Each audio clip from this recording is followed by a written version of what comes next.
Hello guys and welcome back to this channel, where today guys I'll be showing you how to get a receipt on Yandex Go.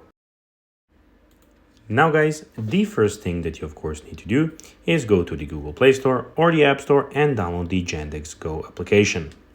Now when you did that, you just need to go and log into your profile.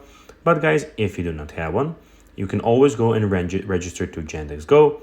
But guys, if you do not know how to do that, you can always go to our YouTube channel where we have plenty of how to Yandex Go videos where you can see how you can do this. Now guys, that we got that out of the way, let's see what we actually have in front of us here. So as you can see guys, here we have the Yandex Go official application where you can choose your transport or taxi, whichever you want.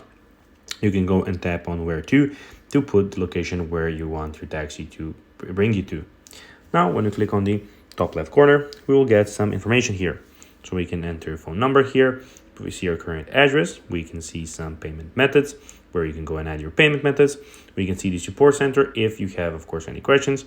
We have safety. We have gifts and discounts where you can go and enter a promo code to get them. We have the settings where you can go and see display traffic, clear map, cache.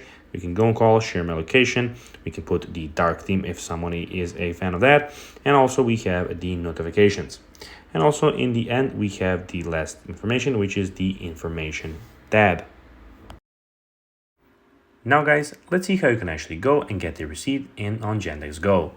Well, basically you'll get one when the ride finishes. You can go and give a rating on the driver and you will receive immediately.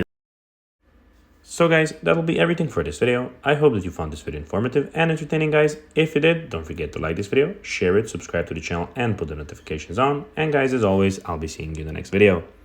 Bye guys.